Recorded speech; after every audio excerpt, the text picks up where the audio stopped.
With visitor rates drastically declining, one of the most exclusive vacation spots on the planet, Jurassic World, is in trouble. Profit has gone down by millions in the past 5 years, and geneticists are scrambling to find a way to attract new vacationers. They experiment with the DNA from some of the most dangerous animals to ever live on the planet, a combination for death. 1 month before being released to the public, a storm hit and the monster escaped, or so they thought. A trained dinosaur professional was sent into the enclosure to see if it was missing. It was not. The animal had tricked the park officers into opening the gates for a perfect opportunity to escape. The animal, known as the Indominus Rex, spread havoc across the park, killing over 1,000 visitors in just 35 hours. Now, with cutting-edge computer technology, we were able to figure out what exactly went wrong.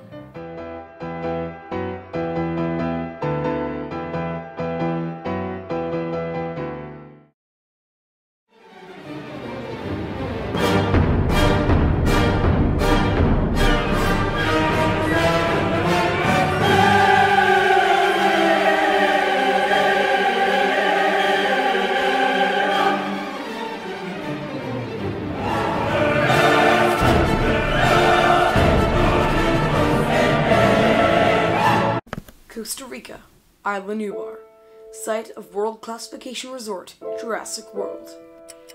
3 p.m. before escape. Hurricane Jason passes over Isla Nublar, causing the power to shut off. Emergency generators try to kick in, however they soon fail due to severed wiring caused by a fallen palm tree. The island goes dark. The visitors become scared and leave the main street to head for their hurricane-proof hotels for the rest of the day. Technicians in the head control tower become concerned about the fact that the Indominus Rex paddock camera just switched off. 5 p.m. Hurricane Jason bypasses Nublar, and all power is restored to the calm towers. Enclosure cams are back up and running, and the park staff get their first glimpse of the effects of the hurricane. All checks go well, until Lowry, the park's head technician, notes that the Indominus Rex is missing. 5:06 p.m. Claire Dearling, a dinosaur expert and inspector of the park's enclosures, calls upon dinosaur whisperer Owen Grady to inspect the paddock with 2 of the park's workers. Owen accepts the task. 5:07 p.m. Vic Hoskins, head of security, is told to evacuate the island in case the Indominus Rex has escaped. He orders all the people to exit their hotels and wait in the main street to be loaded onto ferries back to mainland at once. The process is painstakingly long, and time is running out. 5:09 p.m. Owen arrives at the Indominus Rex enclosure and goes up to the observation deck to meet with Claire and check the enclosure schematics.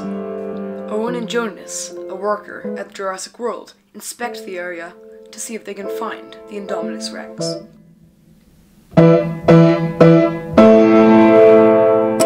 Owen and Jonas find the Indominus Rex and run. On the other side of the enclosure, Jim, a fellow worker, realizes what is happening and opens the door to escape.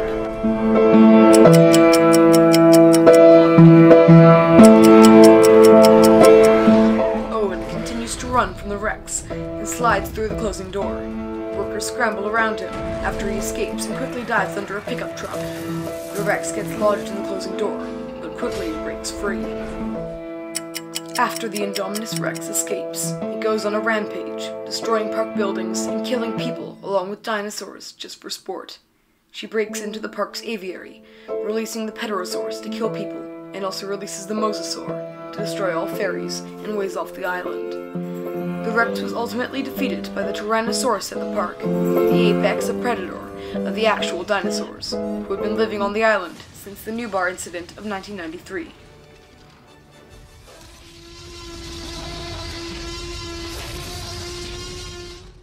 This map of Jurassic World shows where the Indominus Rex rampaged after escaping.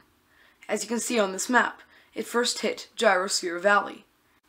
After Gyrosphere Valley, the Indominus Rex went to the aviary, letting loose pteranodons and other flying dinosaurs. These dinosaurs then attacked a helicopter, transporting Mr. Maserani, one of the owners of Jurassic World. The Indominus Rex then let loose the Mosasaur from the aquarium to destroy all the ferries and ways off the island. During its rampage, the Indominus Rex also hit smaller places along the way, such as the Bamboo Forest, Botanical Gardens, Egg Spinner, and Gentle Giant's Petting Zoo. Over 1,000 people were killed during the Indominus Rex's rampage, such as Claire Dearling, age 35, Simon Maserani, one of the owners of Jurassic World, age 57, Henry Wu, the head geneticist, age 34, George Mitchell, aged 43, his wife, Mary Mitchell, aged 40, and their 2 children, Bert Mitchell, aged 5, and Barry Mitchell, aged 7. Along with these casualties were a group of friends from New York, all 17 years old. After the tragedy, Isla Nublar was nuked and shut down for good, preventing any dinosaurs from reaching mainland. But how could a tragedy such as this happen? What mistakes led to the death of these people? What mistakes led to the escape of the Indominus Rex?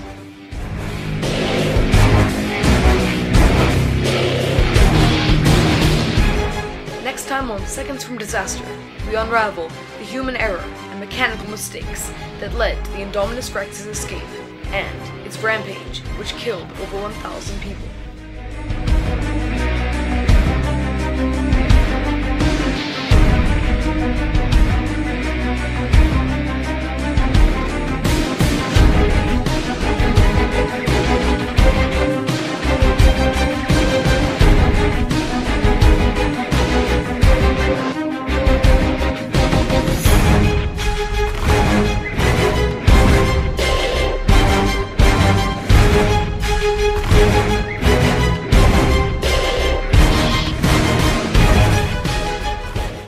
Previously on Seconds from Disaster, we examined the terrible Nublar incident of 2015, in which an Indominus Rex escaped from its paddock and killed over 1,000 of the people in the park.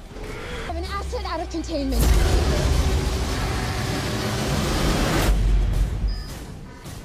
It was started by a hurricane, but there were most surely other things contributing to how this disaster occurred. Now, we will explore the human error and technical faults into how the Indominus Rex escaped from its paddock and went on a killing spree, killing dinosaurs, animals, and humans. Now, with computerized technology, we can finally count down those seconds from disaster.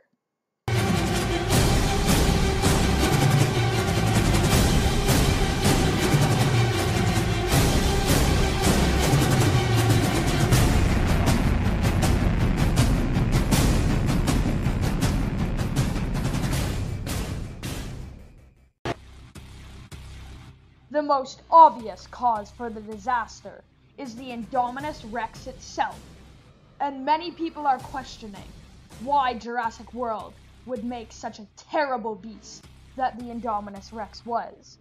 Why would they risk the safety of all of their visitors just to create a new animal that would most surely backfire?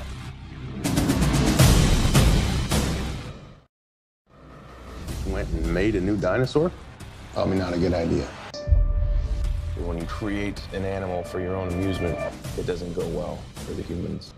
The reasons to why the Indominus Rex was created will certainly astound you. Factor 1. Humans play God. 14 years after opening, 2014, the people start getting bored of just dinosaurs, and the resort starts to see less visitors each year. As Claire Dearling, the head geneticist at Jurassic World, states, Time we've unveiled a new attraction, attendance has spiked. this fact was anything but false. In 2004, when the aviary was introduced to the park with 2 new species of dinosaurs, attendance rose 32%. And then again in 2006, with the release of the Tyrannosaurus Rex Kingdom, attendance rose a whopping 57%. This official graph, published by Jurassic World, shows how as soon as a new attraction is released, visitor rates drastically increase, but currently they are in an extreme drop. Masrani Global, the owning company of Jurassic World, felt like the only way to get more visitors was to increase the wow factor, as they said in a press release of their exhibits. And they did just this. They told their geneticists to start experimenting with DNA of different dinosaurs to try and make a truly amazing concoction. First, the scientists created a herbivorous hybrid known as the Stegoceratops. This hybrid combined the spiky body of the Stegosaurus and the terrifying horned head of the Triceratops. The result was a truly terrifying beast.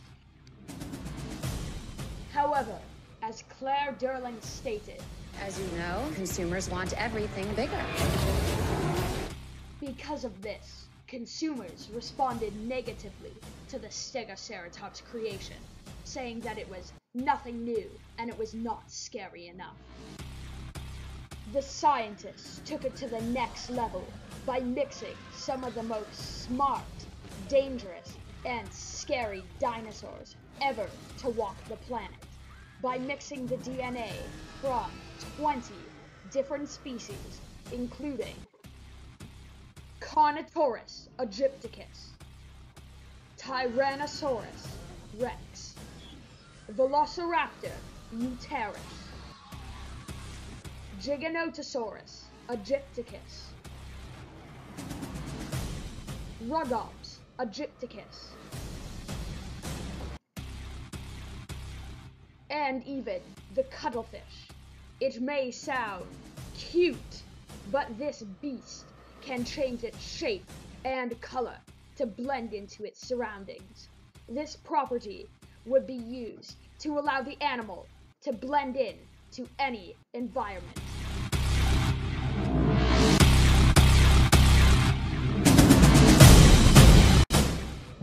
To make their dinosaurs, Jurassic World geneticists go through a complex process that involves extracting the blood from mosquitoes that had been fossilized in amber millions of years ago. Miners then look for this DNA in mines in Costa Rica, and hopefully, when they find them, they will be able to extract the blood from the dinosaurs, and bingo, dino DNA. However, under closer examination, it was discovered that the Indominus Rex's DNA was not from amber. Jurassic World geneticists used the DNA from a Barbasol bottle from the Isla Nublar incident of 1993. This bottle, carried by geneticist Dennis Nedry, was fossilized in the falling mud back in 1993 and contained the DNA from over a dozen dinosaur species. However, this DNA contained special properties with human DNA. These human properties gave the Indominus Rex the desire to kill other animals, humans, and dinosaurs just for sport. Not for food, but just for the sake of it. Just like Africans hunt innocent gazelle on the plains. In a press release, Jurassic World stated, "We set out to make the Indominus Rex the most fearsome creature ever to be displayed at Jurassic World, and our geneticists more than delivered." After the disaster, relief crew discovered this piece of footage from ACU Jurassic World cameras, featuring Simon Masrani and Claire Durling talking about the scariness of the attraction. Think it'll scare the kids? Kids.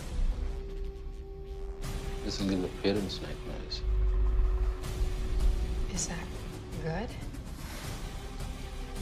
It's fantastic. This beast was barely fantastic. Resulting in the deaths of over 1,000 people, the Indominus Rex is now a prime suspect for the cause of the Nublar incident of 2015. But there has to be more behind the disaster. There's always multiple layers on top of each other to how a disaster occurred. Now, we will uncover the human errors and mechanical faults behind this terrible incident.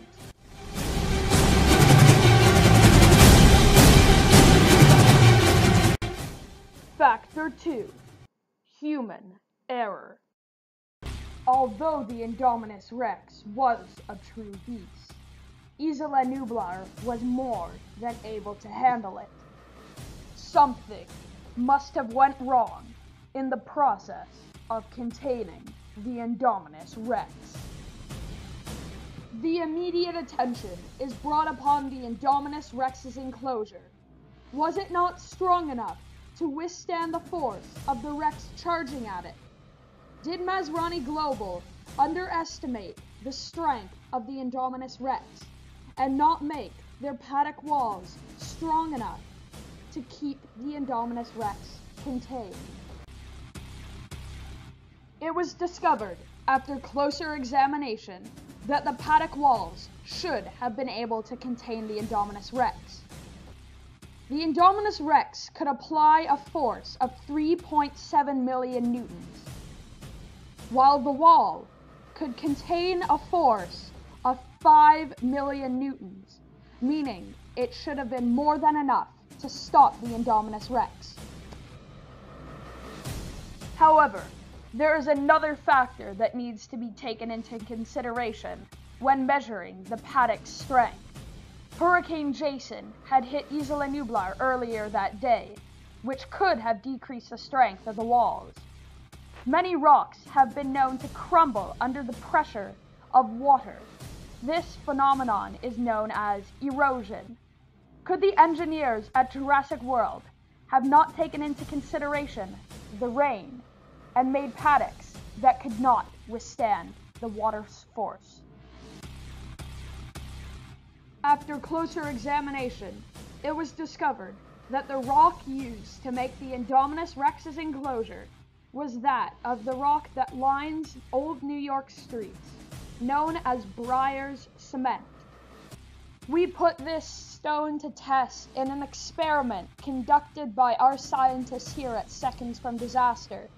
We tested the durability with it being dry, which, as you can see, was very strong. But then we stimulated a hurricane's force by dipping and swashing water around the cement, and then took it out of the water to check its durability.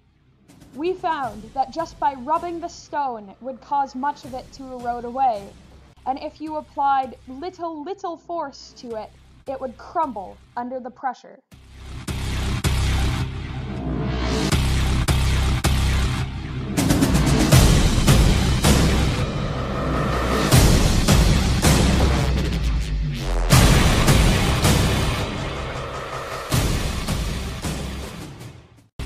Clearly, the Indominus Rex's paddock walls would not be strong enough to contain it when wet, and this is one of the main reasons why the disaster occurred.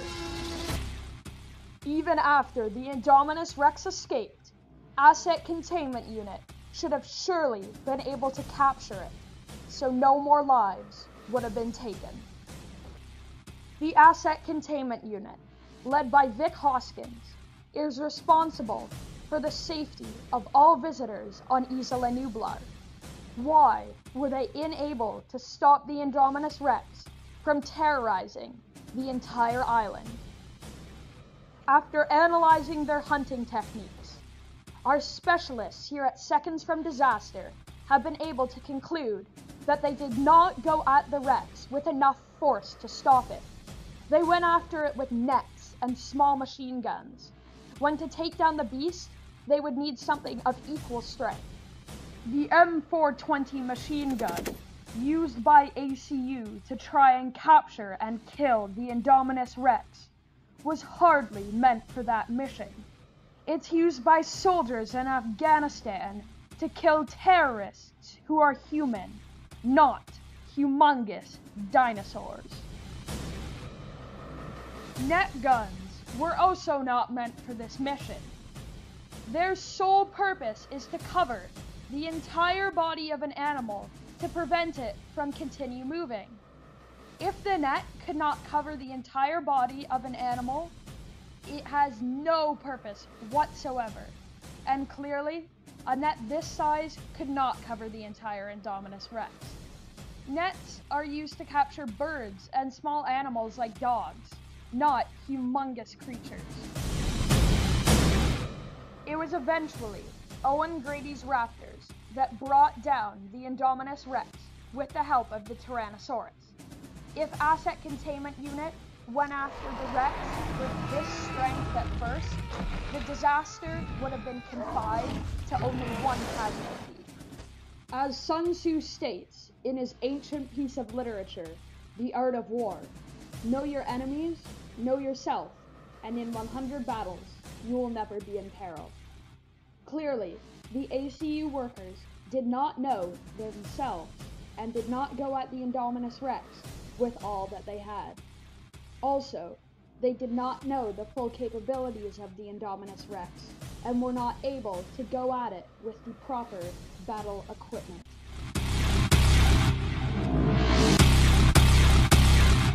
This terrible disaster was caused by 3 main reasons. The first being how humans played God and created an almost invincible beast. The second is that engineers did not design the paddock walls to be strong enough. And the final reason is that ACU's response was too weak to handle the Rex. We had a chance to interview some of the people involved in the disaster, get a better idea of what occurred on that fateful day. She was one hell of a beast. When the power went out, the security towers lost all vision of the enclosure. And then when the power came back up, it seemed like the Rex had disappeared when she actually had not. It had only appeared to disappear. She was playing with us. She outsmarted our top technician. She clawed the walls, making it seem like she climbed out, while she had used her cuttlefish-like powers to camouflage in a corner of the enclosure. When we came into the cage, we left the doors open, and the Rex took advantage of this. She charged at the doors with all of her might, and although getting stuck in the contraption at first, she was able to break through the rock of the paddock and escape. Hello, I am a geneticist here at Jurassic World. Or at least I was a geneticist until the Indominus Rex took my job. Not that she took my place as a job, but that she destroyed the entire position as a geneticist at Jurassic World. Although she would be smart enough to probably take my job. She was one hell of a beast, reaching 50 kilometers an hour in the wild. Her roar was the average sound of a 747 taking off. Truly deafening. We designed her to be an improved Tyrannosaurus. We made her arms longer because, you know, the Tyrannosaurus's arms are really small, and we gave her bigger and more teeth. We also made her have some out-of-the-ordinary characteristics, like camouflaging and super smartness, and also physical aspects, like body spikes. She was a true recipe for disaster, although we didn't know she was when we first made her. Hello, I am a former ACO member and was responsible for the mission to capture the Indominus Rex. I hated Vic Hoskins. He was a terrible leader of us. He made us do terrible things that would never succeed in capturing the Indominus Rex. We brought machine guns to a fight with a huge beast. You think that we could bring down the Indominus Rex with a couple of pow-pow machine guns? No, I don't think so. And helicopters, they were also a terrible idea, because the Indominus Rex had released pterosaurs on everyone. We were destined to die, but luckily I survived, and now I can tell this story about how bad Vic Hoskins was. Now, with these clues, we can finally count down those seconds from disaster.